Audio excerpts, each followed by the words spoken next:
Hey guys, good morning, good afternoon, good night. So Google just finished up their Made for Google conference 2017, October 4th. I guess you can call it an annual conference now. And they just announced a whole slew of new devices, including the Pixel 2 and the Pixel 2 XL. And I think that's what everyone's the most buzzed about. I was an owner of the original Pixel. I had the Nexus 6P and the Nexus 6 before that, and the Nexus 5 before that. And more recently I've had the OnePlus 3T, the OnePlus 5, and then I am now on to the Galaxy S8. We've got the release date and the pricing. And unfortunately, yes, the design that I had hoped that the Pixel, I figured the Pixel XL was a real leak. I had hoped that the Pixel 2 was a demo unit and that somehow we were going to get a device with thinner bezels, but yeah, the Pixel has always been more about software than hardware anyway, so I think that after people get over the initial grumbles, they'll just get used to using the Google software and fall in love with what made them so successful to begin with. So as we all know, there's a price increase on the phones, so you're looking at $850 for the new Pixel 2 XL. And that's a lot of damn money, no matter which way you put it. But I think we as consumers have kind of, it's kind of a win-win because there's plenty of devices that are on the cheaper end still.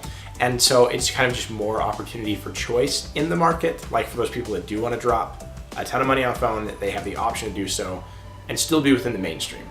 So I can't really fault them for that. You know, Apple's doing it, Samsung's doing it with the Note 8. I think this is just a trend that we're going to see continue as we go. There wasn't a lot that we didn't already know about. We knew about the squeezable frame that will launch the Assistant.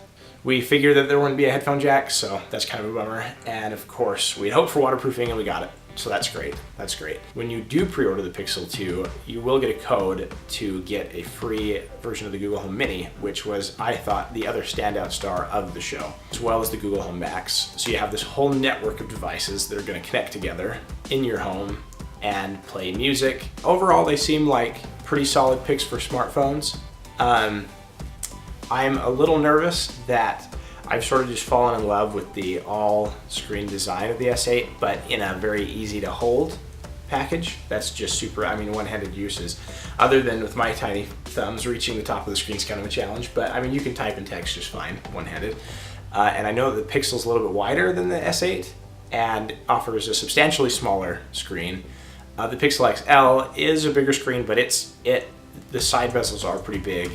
Top bezels are pretty big. So I think what's going to happen is people will complain about the look of the Pixel and then they'll completely forget about it as they're using the device. Initial impressions, should you consider the Pixel 2 or the Pixel 2 XL, without any hands-on time, just with the talking points being confirmed by Google that we already knew, my gut feeling is that this will be a very good phone to buy, and if you've waited throughout the whole year to kind of get the major cycle from Samsung, Apple, and Google, I think the Pixel 2 XL is the closest thing to an Android version of the iPhone. So if you're looking for a premium Android device, the good news is there's a ton of options. I think the closest one to Google's Pixel 2 and Pixel 2 XL are the Galaxy S8/S8 Plus and the Galaxy Note 8.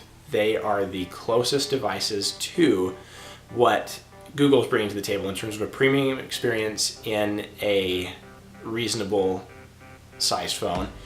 And they're sort of two opposites. With the S8, you have this just super pushed hardware to the point where the fingerprint scanner had to get moved, but you get all of the crazy kitchen sink features that Samsung's offering with their software versus the completely opposite bone stock Android advantages that the Pixel line has. Chances are, if you're watching this YouTube video right now, you're probably to some degree like a phone or a tech enthusiast.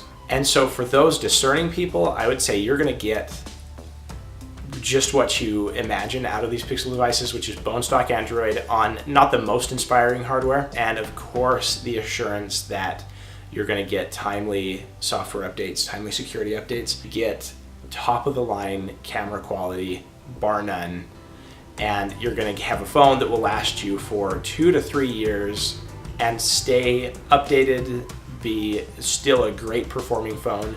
Like, owners of the original Pixel aren't going to feel too bummed right now because they already have Android Oreo, they already get the monthly security updates that are going to continue to happen, and they already have one of the best-in-class cameras anyway. Really, the hope this year, I think, for me was awesome, beautiful hardware, kind of something like a Galaxy S8, but with stock Android. And what we got instead was kind of more of the same. If anything, the Pixel 2 isn't, I mean, I don't know which one I prefer between the 2 and the original. Obviously, the XL has a little bit better design, but the bezels on the side, are awful. So we'll deal with that. But overall, I'm very excited to try this product. I'm very excited to try the Pixel 2. I want to go out and shoot a bunch of pictures, compare it with my DSLR, see how, you know, night mode works, see how the HDR works, see the optical image stabilization when recording video. I think that could be pretty sweet. Anyways, thank you so much for watching. Let me know in the comments below what you think about the new Pixel 2 and the Pixel 2 XL. Maybe what your current device is, what things disappointed you or surprised you. I was definitely surprised by the Google Home Max. That was something that we totally didn't expect. That came out of left field, and it's basically, it's badass. I'm really excited to test it out. I want to go listen to it. Anyways, yeah, let me know in the comments below what you think about it, what kinds of questions you have that maybe the standard tech reviewer isn't going to look at. If there's certain particular questions, I am stoked to figure out answers to those. So yeah, let me know what you think in the comments, and I'll see you next time. Thanks so much.